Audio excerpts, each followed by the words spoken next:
Hey guys, Zora here. Welcome back to the Great Ace Attorney Adventures. Yeah, this is a really awkward point to start off on. No music, Naruhodo's face planted onto the bench.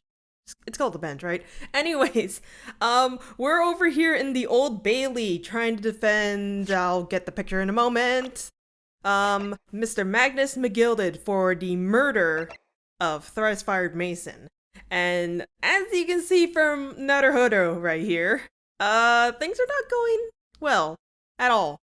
In fact, all 6 juries have voted for guilty on Magnus McGilded. So, yeah, we're kind of in a pickle right now. And let's see what happens afterwards, because we are not. It looks like it's about to be a game over. That was it. The last juror's decision.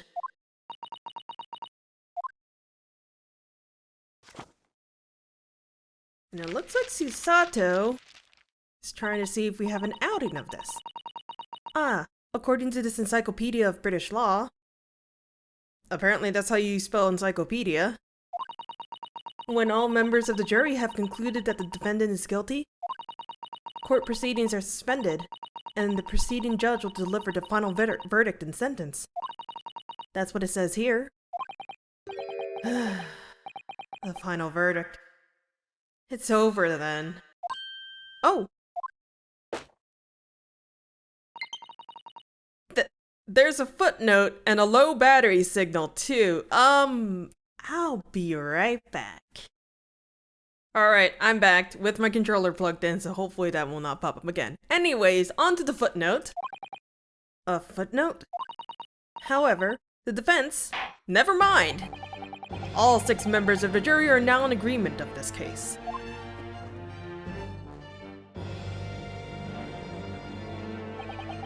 Allow me to convey my respect for your swift and righteous decision. According to the laws of this country, I will now conclude the trial by delivering my final verdict. I trust there are no objections.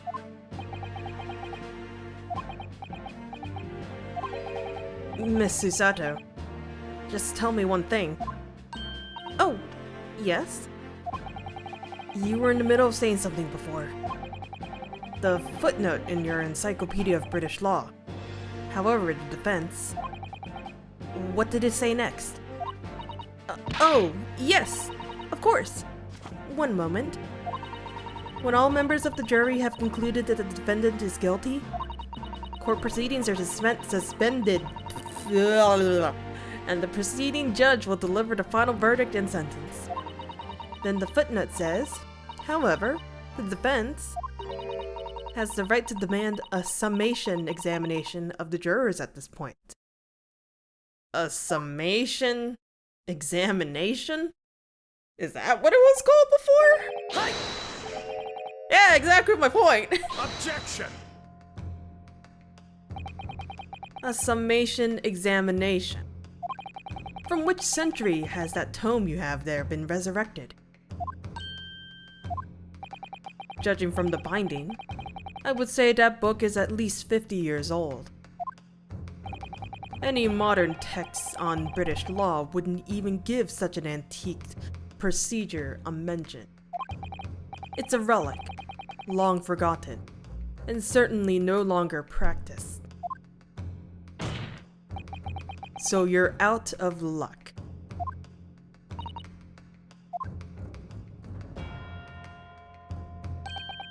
What even is it, Mrs. Otto? This so-called summation examination. Oh, one moment and I'll read about it. You would demand the right to a procedure before you even understand what it entails. Typical Nipponese. Alright, Mr. Naruhodo. I think I understand. It seems that under this procedure, we would be able to appeal to the members of the jury. To do what, exactly? Appeal to them to change their leaning and reverse their decisions. And it says here that, if successful, the proceedings of the trial must be resumed. Make them reverse their decisions. Yes, in times gone by, barristers would use a summation examination to attempt to influence the jury's decision. But that procedure became something of a formality with no practical benefit, really. So it rather fell out of use. I wonder why. Because it was devoid of purpose. Changing just one member of the jury's mind would be hard enough, let alone several. No self-respecting defense barrister would even assert his right to try in this day and age. Still, I don't see any mention of the procedure actually being formally revoked. What are you suggesting? I'm suggesting that although it may be antiqued and largely forgotten, it isn't yet extinct. What do you think, Mr. Naruhodo?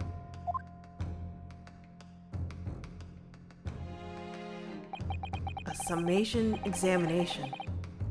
Our last possible option. Do we assert our right to carry it out, or admit defeat? Why does it just say forget it? Couldn't you just, gracefully say, I admit my defeat? I almost thought I hit the button there. My controller hit the table. Nah, I want to assert my right. I will whine and plead until the jury sees our non-guilty ways. The defense wishes to assert its right to a summation examination, my lord. Objection! London is the capital city of the most powerful nation on earth. We have a duty to the world to exemplify the very high standards of judicial procedure. Summation examinations are an embarrassment that should remain buried. Objection! But if it's our right, it's our right. I believe it could prove vital in this trial. The defense's position is perfectly valid. The court will proceed with the summation examination. This is madness. No, this is Sparta, sir. Foreman, are you and the remainder of the jury ready? Huh? Well, I'm not, I don't remember any of the voices I gave these jurors, so forgive me for the discrepancies. There was no mention of this in the letter I received, you see, so... All members of the jury will be asked to explain on what grounds they have reached their decision. On what grounds? You must all justify your decisions and explain why you believe the defendant to be guilty.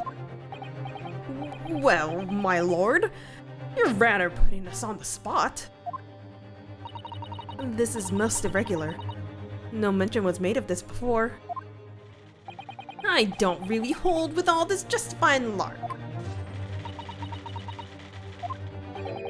That seems to have thrown the jurors off. It seems none of them have expected this before. Alright then, the summation examination. A defense procedure no practicing lawyer has attempted for years, is it? Well, just maybe. It might be the opportunity we've been looking for, to turn this trial around. So be it then. Ladies and gentlemen of the jury, the court hereby calls upon you to state the grounds on which you find the defendant, Magnus McGilded, guilty of this most serious crime. So this is actually a new mechanic only in the Great Ace Attorney. Judicial findings, there you go. The jurors, one by one, will kind of go over the statements on why they think the defendant is guilty. And I'm gonna be frank, I'm really bad at this part. There was no one else inside the carriage at the time, so it has to have been him. I trust the driver. He has an excellent memory, it seems. 4 passengers with fares totaling 20 pence. He stuck the chap next to him just like that. He struck the chap next to him just like that. Brazen, I must say. Absolutely brazen. I have simply typed and collated all the statements made thus far and drawn the logical conclusion. You can trust the guild. Fair's fair is our motto. We haven't raised prices above 4 pence for years. The scoundrel! Stabbing that poor man on the floor! It beggars belief! Well, I think I got like half the jurors' voices correct. I'm starting to wish I hadn't pushed for this now. Some of the jurors don't seem to have wonderfully formed arguments though, do they? Well, let's see what we can do. We need to get these 6 people to change their minds. I'll have to throw everything I can at them, and use some very persuasive language. Just a moment, Mr. Naruhodo. According to my book, that's not quite how it works. Oh? I thought I was going to have to thaw their icy minds with some heartwarming rhetoric about the defendant. Unfortunately, once the jurors have decided the defendant is guilty, they're unlikely to heed anything the defense says. But then, they've reached their conclusions by their own reasoning, you see. Your pleas will sound like excuses. In fact, it could recoil on you. The more you try to persuade them, the more entrenched they may become. Then what on earth am I supposed to do?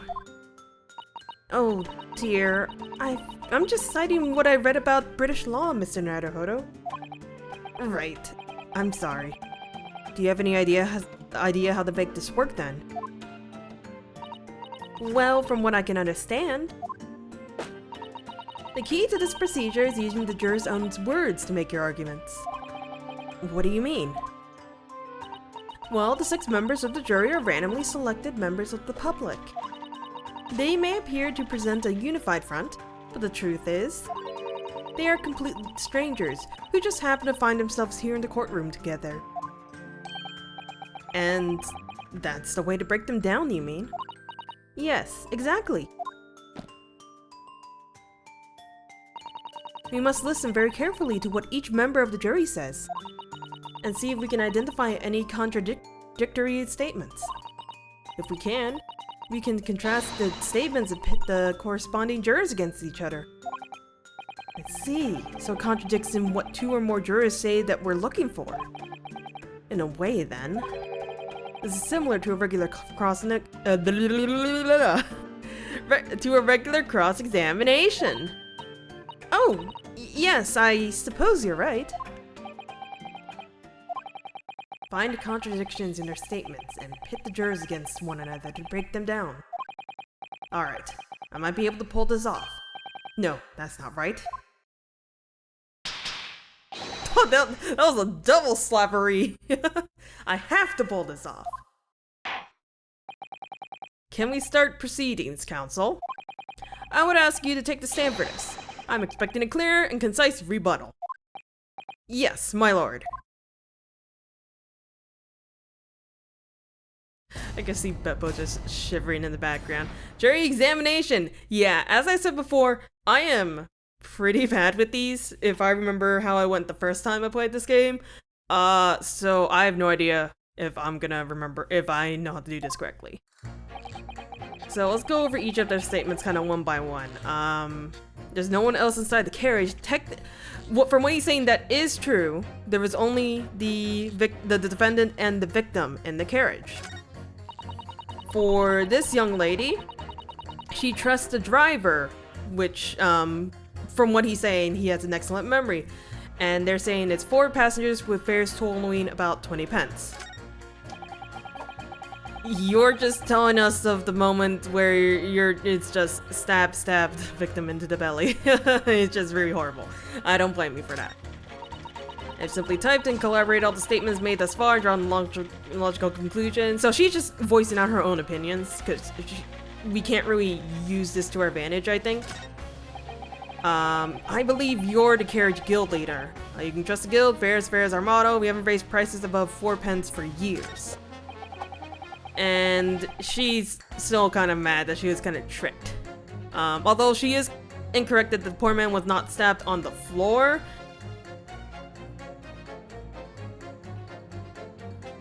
Sorry, I was looking at the controls on the right. I didn't actually realize the X button literally says pit.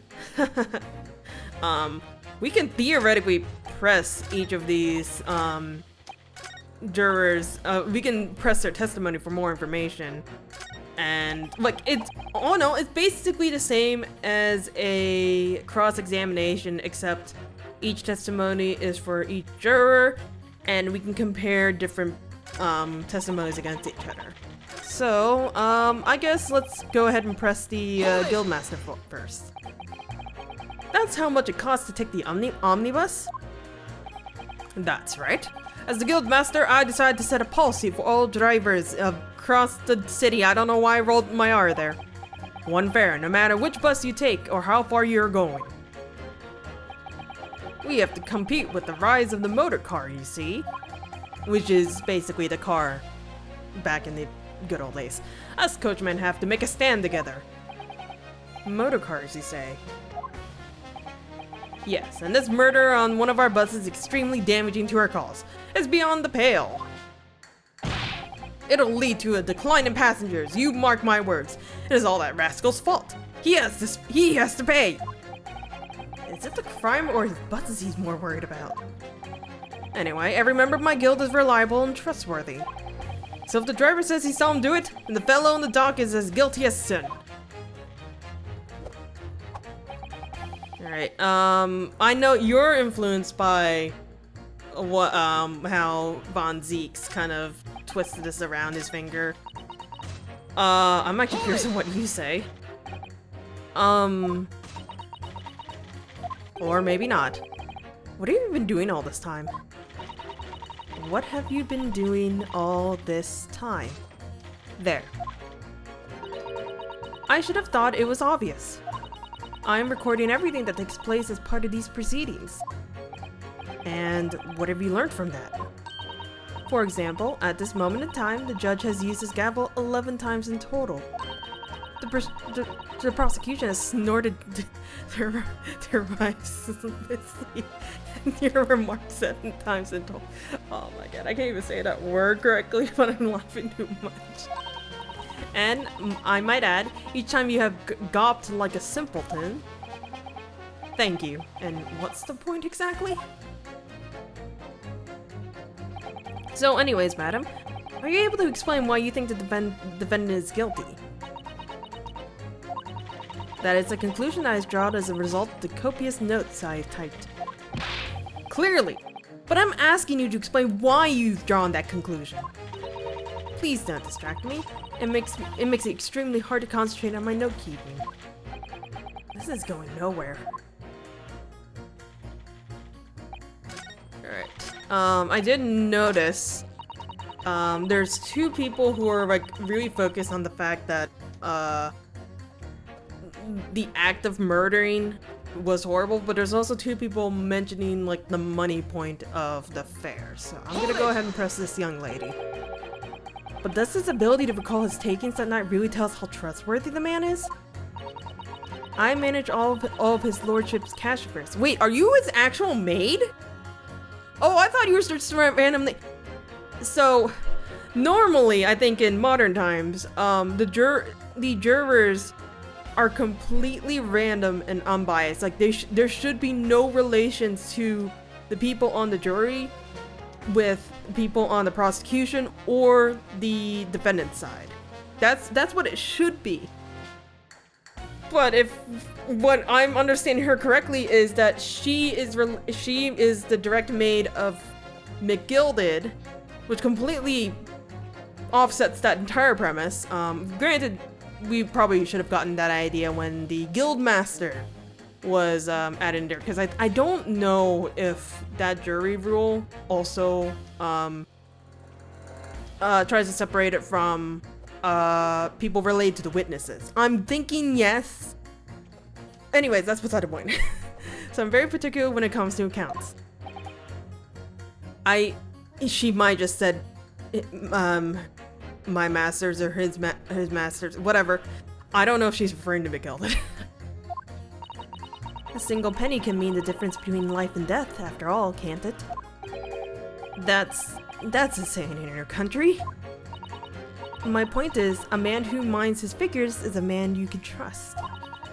Those of us in service would swear to that, sir. Does that bench really need any more polishing? So if the good driver says that he saw Mr. McGilded in the act, I don't doubt him. The only task left to do today is disposing of the rubbish. Ah, now wait a minute. One of the other jurors mentioned something about money, I think.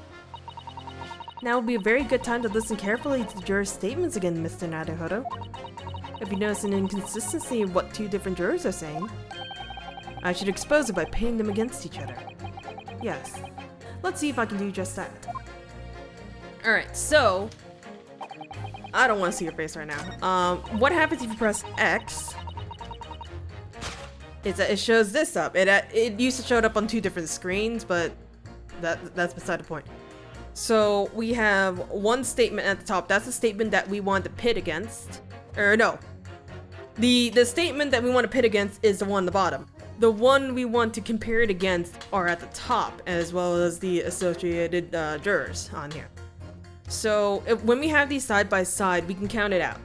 The guildmaster is saying that their prices have been 4 pence per person. Did they miss a space here? Anyways, whereas the lady over here is saying 4 passengers with a fare totaling 20 pence. If you do some really simple math, this was not very simple for me, but if you do some simple math, 4 divided by 20 is 5. So that's 5 pence for 4 passengers, which is directly contradictory to what the guildmaster is saying. So let's go ahead and pit these two together. Objection! And yep. Oh, Jesus. If you get it correct, the music stops and you have this whole shindig happen, I think. I don't remember what it is if you get it wrong. Those two statements clearly contradict each other. They do. Explain yourself, counsel. Me? Oh dear, what have I said?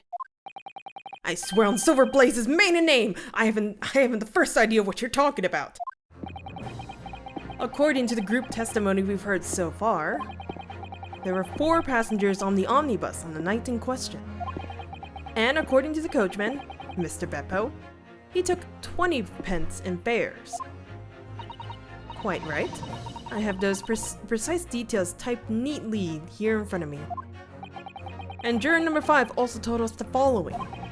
The fare for the omnibus is always 4 pence. That it is. A fair and convenient single price. Just the way London's carriage should be operated. But that doesn't add up at all. In fact, it leaves a glaring discrepancy in the facts. Why, man, why? 4 passengers paying 4 pence each. If you do the multiplication, it would be 16 pence. Hey. Yeah, it has to be a spacing error, because 16 space pence.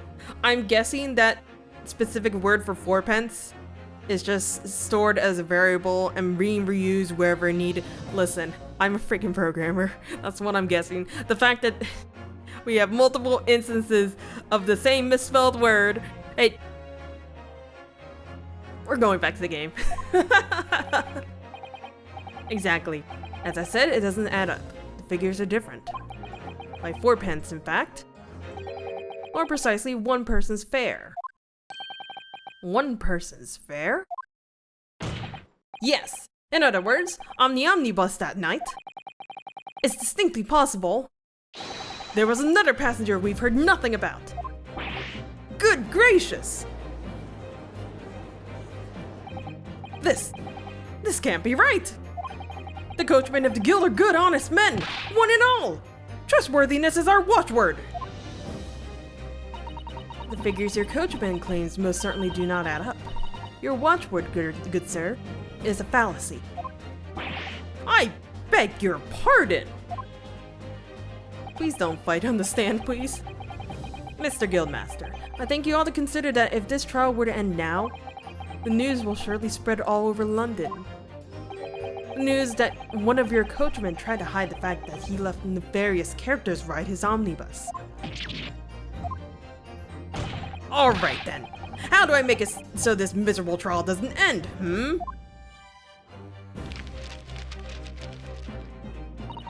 Well, according to my book here, you simply launch a ball fire onto the innocent side of the set of scales. Now hold your horses there, coachman!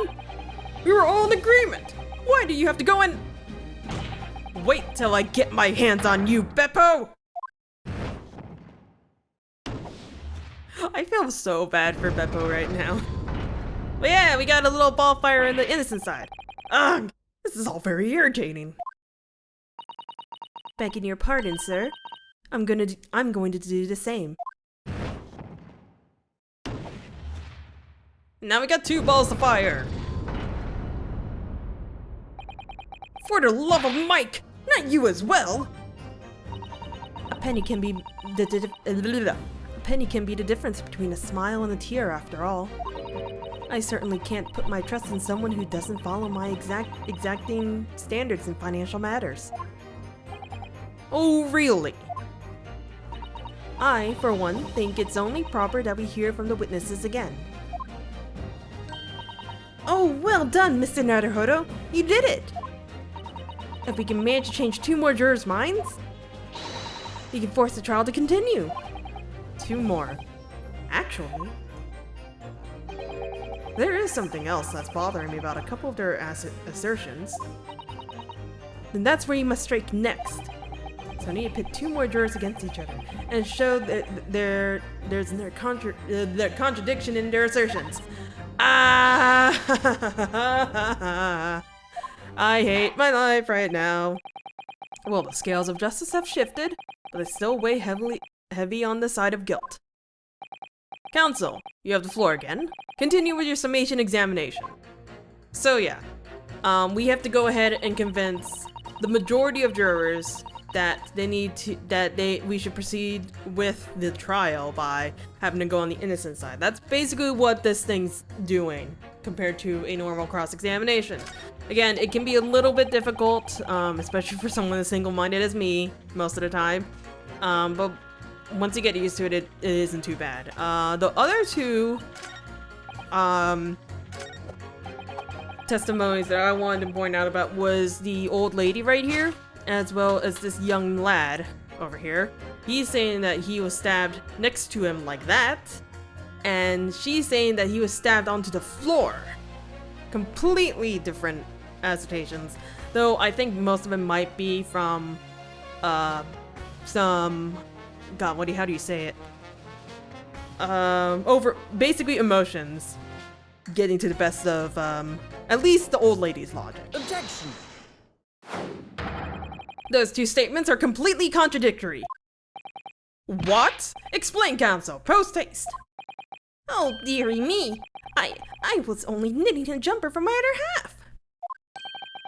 What is all this claptrap? What does contradictory even mean, I ask ya? We've heard from more than one witness. They allegedly saw the actual moment when the defendant stabbed the victim. Now, out of curiosity, juror number 3.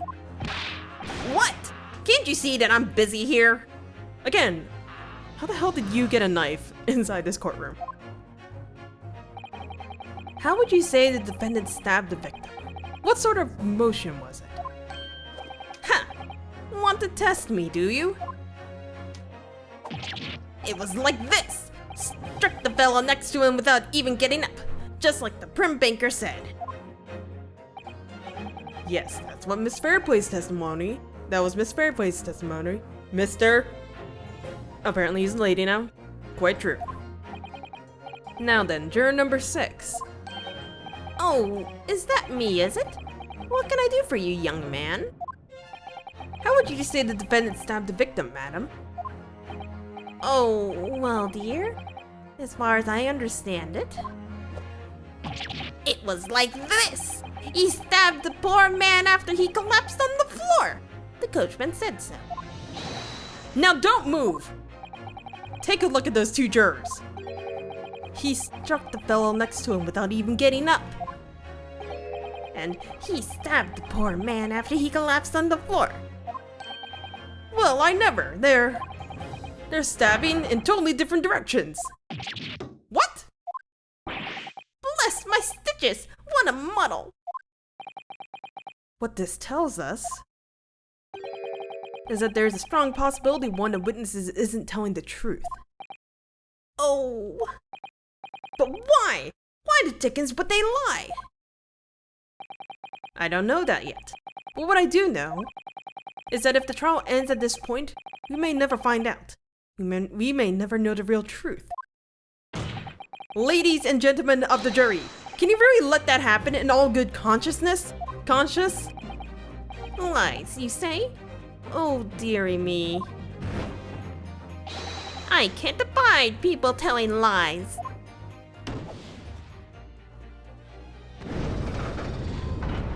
Hey, the scales have bounced out. The scales? I don't believe it.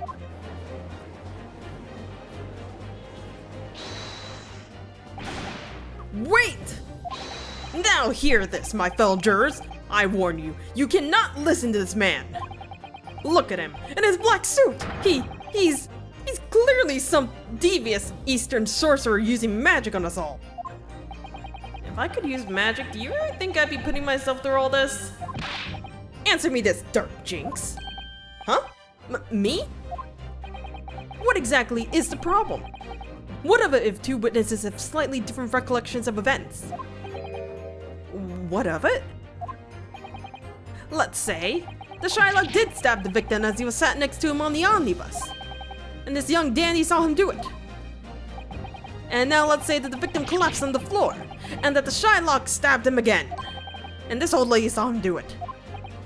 Well, what's to say it didn't happen like that? Who are you calling a dandy, sir? Why, I should take this knife to you. You really should not say this in the court of law. Who are you calling old? Why, I should take this needle to you. You really should not say that in the court of law. They're ready to kill each other now.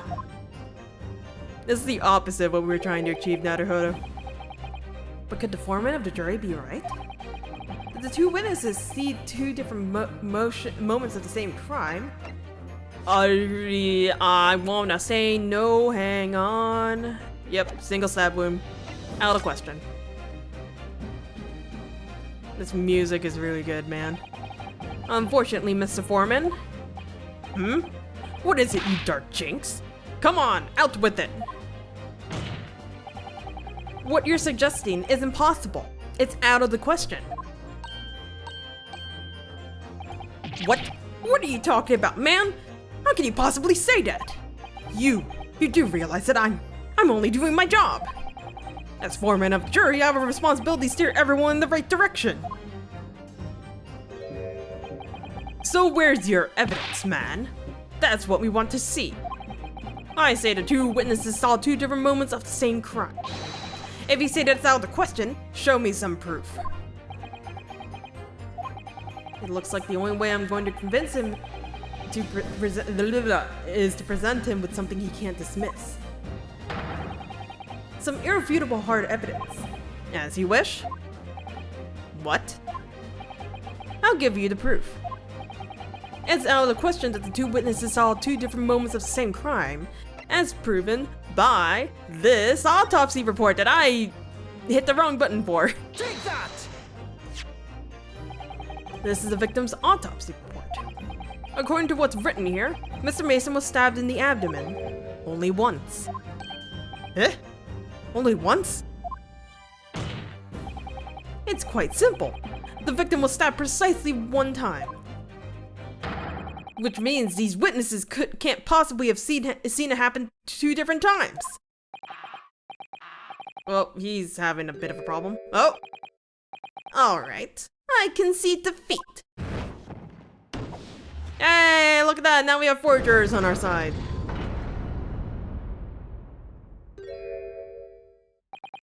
Wait! That means 4 jurors are now leading to not guilty! We've done it, Mr. Naruhodo. We've won!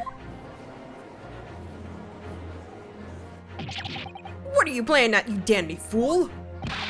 Shut your trap, sir. No one deceives me. But we had a consensus. I said shut your trap. I know a liar when I see one. And if the chap ever dares to cross the threshold of my shop, I'll take this razor-sharp knife and shave every last hair off his head. You really should not be saying that in a court of law, and you should certainly not be putting your tongue against a blade. You also don't know where that blade's been. Please tell me he's a barber. Well, in a quite remarkable turn of events, the defense summation examination has flipped the balance of the scales of justice. The jurors now stand at 2 for guilty and 4 for not guilty. Accordingly, there is no longer a large enough majority among the jury for me to, adjudicate? Adjudicate? Words? And the trial must continue. I just realized the background on the back of the old lady's chair looks more gray than it does white. It might be from a shift. We'll have to see on the left side. Hereby ask the defense, prosecution, witnesses to return to their places. Which means that'll be the end of this episode. My god, that was a lot more talking than I was expecting. So yeah, we succeeded in summation examination. I don't know why I forgot that immediately after saying it like not 2 seconds ago. But yeah, I guess we're gonna go back to cross-examining the witnesses again because we got some discrepancies to kind of figure out. Hopefully Von Seeks is not gonna murder anyone. With that said, thank you guys for watching. This is Zora signing out. I'll see you guys in the next one.